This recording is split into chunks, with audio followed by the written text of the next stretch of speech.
myself, Karthik, a Deputy Manager on Sustainability. I'm representing Rialto Enterprises Chennai. Rialto is a dedicated contract manufacturing unit of Procter & Gamble, P&G. At Rialto, we manufacture manual toothbrushes in the brand name of Oral-B since 1993. So these are some of the products that we manufacture at Rialto.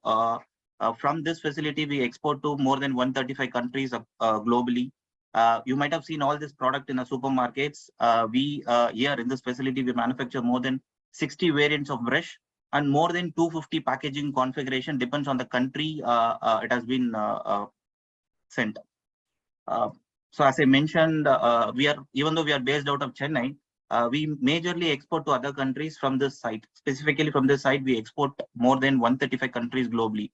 So since being a P&G dedicated manufacturing unit, there are a lot of responsibilities we have. So that is why we have a dedicated department on sustainability, working on climate change, resource consumption, water conservation initiatives, net zero approach, all these initiatives.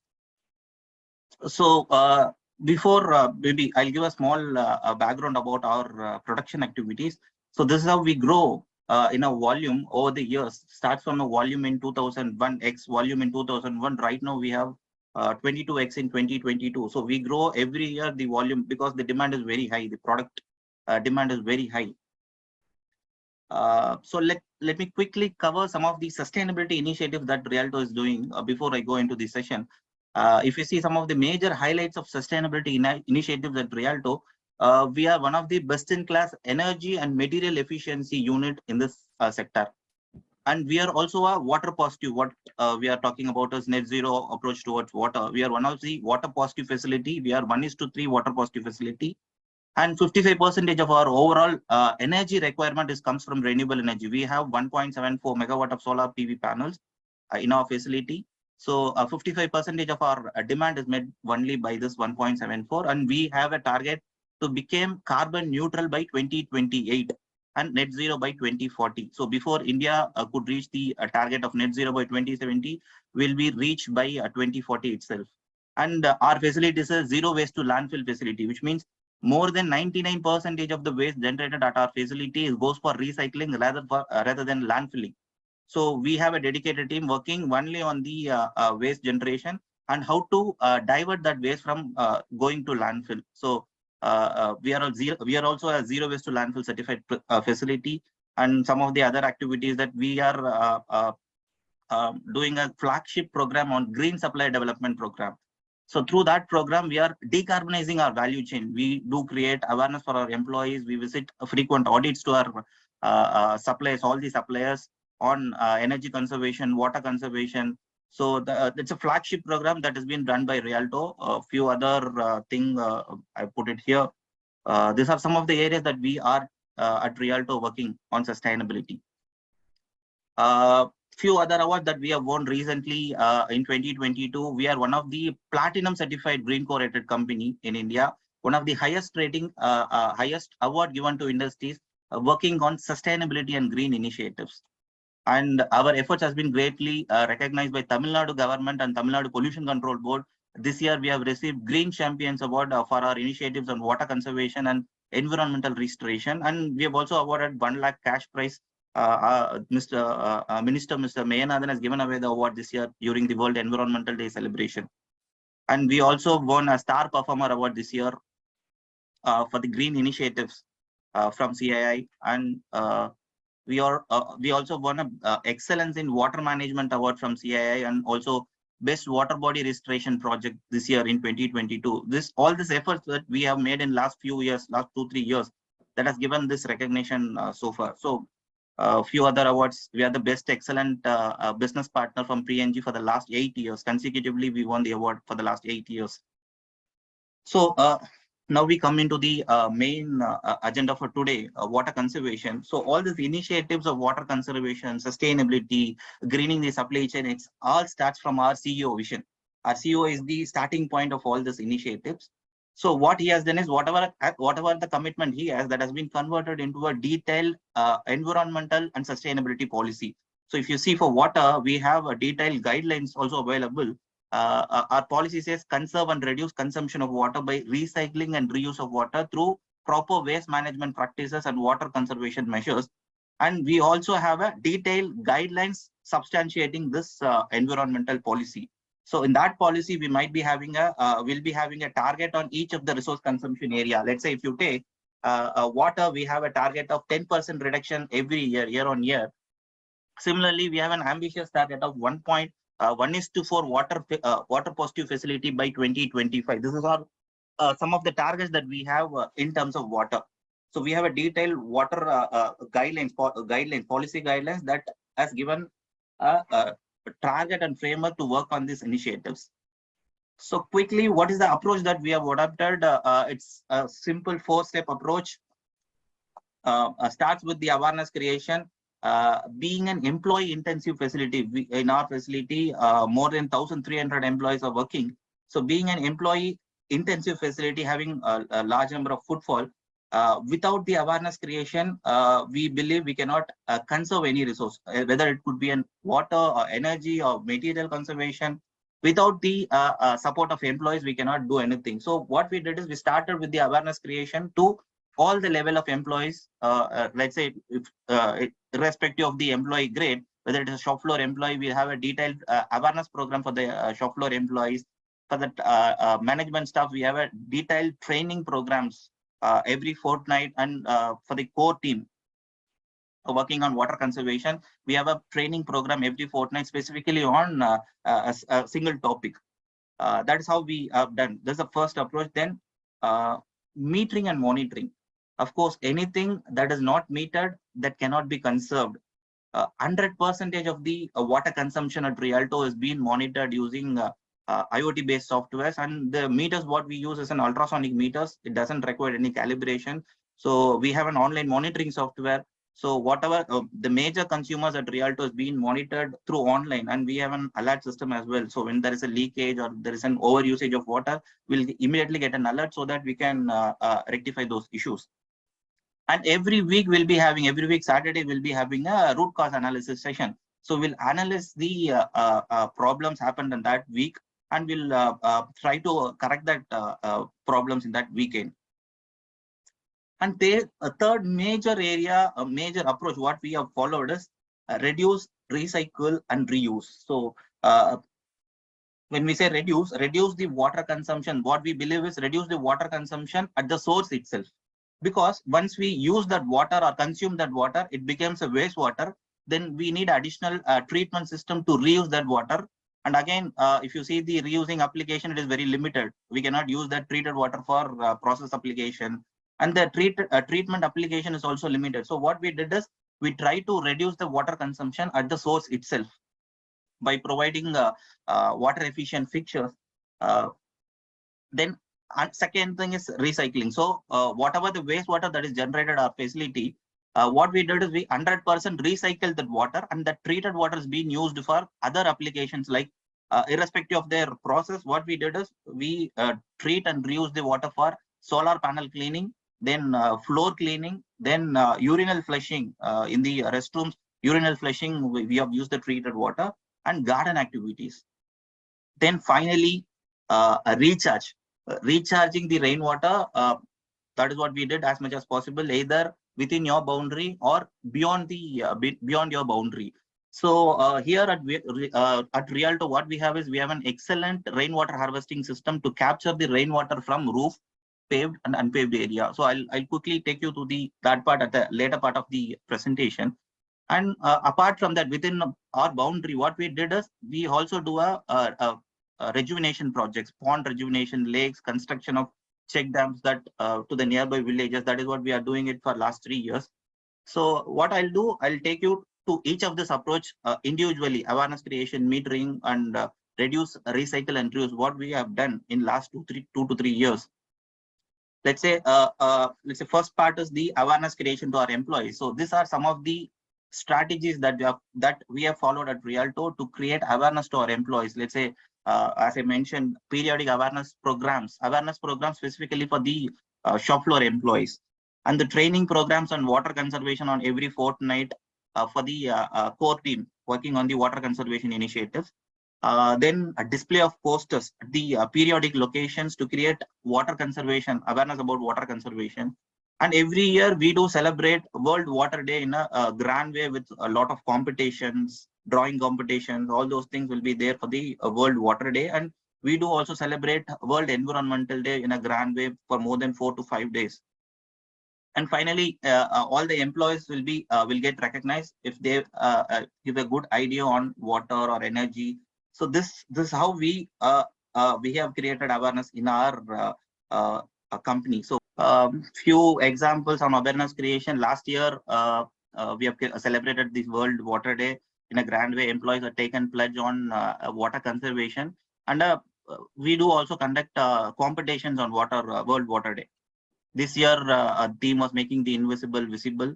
Yeah. And the best ideas has been this year, because of budget constraint, the celebrations what we have combined with the World Environmental Day. So the top 3 ideas given by the employees has been awarded, recognized this year during World Environmental Day. And we have a detailed training calendar specifically on water. We do conduct a free training program as per the SOPs to all the employees, whether it is a shop floor employees or a management employees. We conduct free training program. Apart from that, we also have a detailed schedule on unplanned training program that will be on specifically on every fortnight to all the management staffs, core maintenance team. So some of the posters that we have displayed in the shop floor area, canteen, washrooms. And we encourage all our employees to undergo a detailed capacity building program. So irrespective of the area they are working on, if they are interested, because still our water manager is a purchase guy. So he wanted to learn more on water conservation initiatives. He has undergone a detailed training on resource efficiency, environmental sustainability auditor course. That is also a part of a major part will be on the water conservation initiatives. And he also undergone a training on the wastewater treatment technologies. So he is the in charge of water manager in our facility. He is also taking care of the STP operations in our facility, the purchase, the man who is taking care of purchase. So is Mr. Sendil, the purchase manager, as well as the water manager. Under him, there will be a different team working on the area, and each team is having a dedicated area to work on. So they'll be having a detailed checklist to take care of the water related activities in the facility. So we also have our employee water conservation target is already linked with the employee's performance appraisal. You can see Mr. Sendil has taken a target getting a high score of 80% and above in water conservation parameters. That is his target. And one of my KRA is getting a water neutrality certification from a third party by October 2022. That is one of the KRA of mine. Similarly, the other employees, their KRA is also linked with the employees' yearly performance appraisal. So while filling the performance appraisal form, they used to give the target, what are the projects that they have planned, and what is the expected savings that we can expect in water, energy, material, everywhere.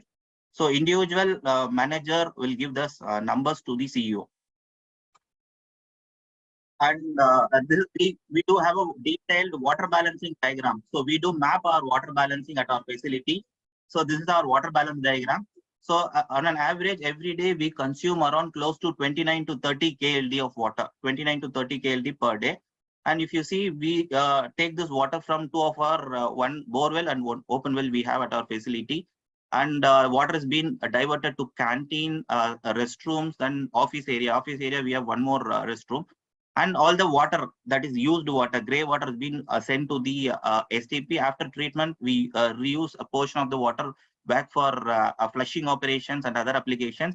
And remaining water goes for gardening activity. You can see how much KL is being used by, how much quantity of water is being used by individual departments. And you can see the meters location wherever we have meters to quantify this. So everything will be recorded in a water balance diagram. So if you see our typical water consumption pattern, it could be closely, as I mentioned, 29 to 30 KL per day.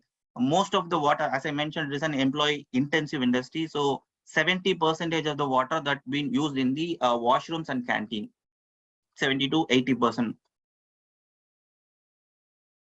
So as I mentioned, we have a IoT monitoring system. So all the water consumption at our facility happening at our facility is being monitored using an online monitoring software. You can see the day-wise consumption and even individual block-wise consumption we can able to see with this help of the software. And we also have a unique system in case if there is any leakages or over usage of the over usage is happening. What we can do is we will get an email. So the manager, the supervisor, as well as the technician will get an SMS and an email immediately when there is a leakage or over usage detected. Because each area we have set some frequency. So if there is an over usage detected, immediately we will get an alert so that we can avoid the leakages and the over usage at the earlier stage itself. So with the help of this kind of software, what we have done is we have saved almost close to 3 to 4% of our water consumption. So if you see our water consumption pattern, so in our facility, we don't use any water for process application. Since it's an assembly unit, so we use only for the domestic application. So it is very much similar to that of an hospital or an office building or kind of an community apartment. So if you see our water profile for the last 7 to 8 years, so we have been starts with 45 liters per person per day. Today it was almost close to 23 liters, 23.77 liters per person per day. If you take see the last 3 years, what we have done is we have reduced almost close to 26%. And our target for 2021, what we have taken is at 21 liters per person per day. It is one of the national benchmark. If you see, as per IS 1172 1993, Bureau of Indian Standards says that for any commercial building, the water consumption norm is close to, if bathing is not included, is 30 liters per person per day. If bathing is included, then it is 45 liters per person per day. We are almost close to the at par, close to the national benchmark. Right now, we are at 23.7. Our target for next year is 21 liters per person per day. And these are some of the projects that we have done in last 2 to 3 years to achieve that reduction. Let's say I'll quickly take you some of the projects. First thing, as I mentioned, to reduce the water consumption at the source itself. How to do it? The first thing is what came to our mind is go for an water efficient fixtures, whether it is a tap or urinal or a flushing system cistern. Go for an water efficient fixture. That is how we started this activity. So we approached several vendors. 2-3 vendors we have approached. Started with 3 LPM 3 LPM aerators, then moved to 2.5, then 2, then people have started complaining, then aerators from them, that is 1.5 LPM, and we fixed throughout the factory because 1,300 employees we have. There are number of taps is very high. So the major consumption out of 30 KLD, 20 to 22 KLDs goes only in the tap. So what we did is we started replacing all the taps from 30 LPM to almost close to 1.5 LPM. So there itself, we have a major breakthrough. So 95% reduction has happened. Similarly, the few of the areas, few of the taps, like in the manager restrooms, we have changed into a sensor-based taps rather than conventional taps. Then again, conventional taps and push taps in the urinals. Similarly, this is one area where we consume a lot of water because, as I mentioned, 1,300 employees. The number of plate being washed in the canteen is very high. Previously, if you see, it was an open tap, running tap washing. Then what we did was we have introduced a 3-bin system, a 3-bin which is having an normal water, soap water, and a pure water. So they'll dip it in the 3 bath and they'll put that plate into a dishwasher.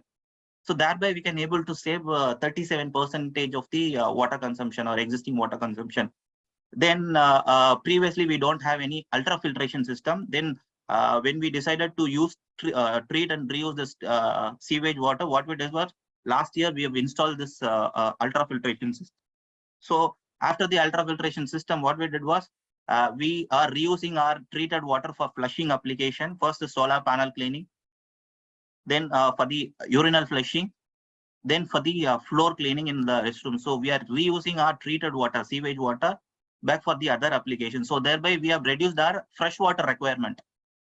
So that is how we have all the way from 45 KLD, 45 liters per person per day to 23.77 in 2022. And the remaining water, what we have, the treated water, we are using it for the gardening activity within our boundary. And we are also maintaining the median from our factory almost close to 1.5 kilometer till the Tagore Medical College. We have been maintaining it along with the local community. We are maintaining the median. So we are using the remaining water for that activity, gardening activity. So we are one of the best in the nation with 5.9 liters per square meter per day. As per the IGBC standard says 6 liter per square meter per day, that would be the norms. We are less than that, even less than that, 5.9 liters per square meter per day. And these are some of the activities that we did. So this was a before one, washing the plate in the running taps. Then we switch over to the 3-bin system, then put that plate into a dishwasher.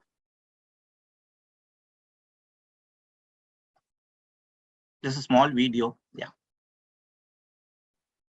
Then followed by all the taps, conventional taps. What we did is we have replaced the sensor-based tap, push taps, aerator taps. This was the earlier one, 30 liters per minute. Now we have changed it to 1.5 liters per minute. So conventional flushing system, now we have changed into push type. All the systems that we have replaced with dual flush, and the gardening, earlier it was an open hose irrigation. Now we have changed to drip irrigation. This figure might give you an idea. So our yearly consumption, if you take it as 9,129 kL. This is our yearly consumption. So through our rainwater harvesting, we every year we collect on an average of 11,000. This was the last year data. So approximate exact data 11,663 kL. And beyond the fence, what Mr. Krishnan has mentioned, beyond the fence, we are doing pond rejuvenation activity. We are doing Kirakotior pond and the Kadaperikutai pond. 2 ponds we have rejuvenated, and we are harvesting water in that. Through that pond, we are harvesting 16,135 kL every year. So our demand is 9,129. The harvesting, the harvesting is 27,798. So if you divide that, you will get that approximate 1:3.01, that number. Okay. Yeah. So coming to the rainwater harvesting, so as I mentioned, we have an excellent rainwater harvesting to capture the rainwater from a roof area, paved and unpaved area. You can see from the roof area, all the water has been diverted to the either it diverted to the sump. From main factory 1, it will be diverted to the sump, and that water is being reused again. And the main factory 2, all the water, harvested water goes to the open well. So left side you can see how we are collecting the water from the roof, and the right side you can see we have trenches all for all the paved and unpaved area to collect the rainwater, and this trenches has been connected to the open well. Okay. So this is the layout, entire layout. The fund from the first factory, the entire rainwater collected is collected to a sump, and that water is being used in the next day itself. And we also have one more small well here, and portion of that water is being percolated here. And the entire water from the main factory 2, it's been sent to an open well at the backside. So we do have a detailed cleaning schedule to clean the trench without any biomass, so that there won't be any dust and debris entering into the open wells and the sumps. So we have a first flush system installed in the rainwater harvesting lines. So during the first rain of a season will get flushed off, and also the dust and debris will get filtered out with the help of this first flush system. As I mentioned, the factory 2, where we are collecting the rainwater and sending that rainwater to the open wells here. And we also have a piezometer to monitor the groundwater level. Throughout the year, our groundwater level has been maintained at a rate of 13 to 14 feet. So we have a real-time online monitoring that can monitor the groundwater level throughout the year. So this is the factory 1, where we are collecting all the rainwater. And that rainwater is sent to one sump, and water being reused in the next day or the same. The factory 2, all the water has been diverted to open well. And not only within the facility, even we have to augment the water beyond the facility. So we also undertake projects beyond the facility. One is the rejuvenation of the Kirakotior pond, which is very closely located near our facility. It's more 500 to 600 meters away. You can see this is how the pond looks before we take up the project. Most of the municipal solid waste, C&D waste will be dumped into this pond. And this entire Vandalur Kelambakam road has a hive of more than 10 colleges and 10 schools. So people have to cross this road. So that is how we took the project. So what we did is we entirely changed that location. So from that pond dumped with municipal solid waste and C&D waste, then we have completely taken over that land, and we have made this pond. We have deslated the lake and increased the augmentation 8 times. So we have also created a walkway and a park near that. So people in the nearby community, they used to use that pond during the morning and the evening time for walking. So this is the pond right now.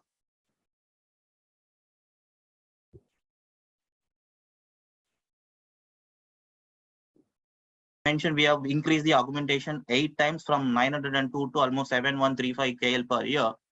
And some of the benefits that better microclimate, better health to the community, improved biodiversity. We have created a pond and trees we have planted over there. And one more project which is started recently, some 4-5 months back, was the Kadaperi pond, which is just located outside our facility, just 10 to 15 meters away from our main gate. So this was planned in a three phases.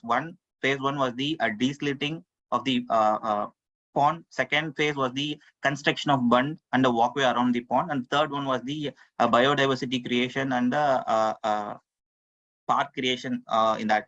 So already we have completed the phase one, and phase two, it's right now it is progressing, and we are about to complete it this month, maybe in the end of September. So this was the phase one. This was the pond before and after the deslitting.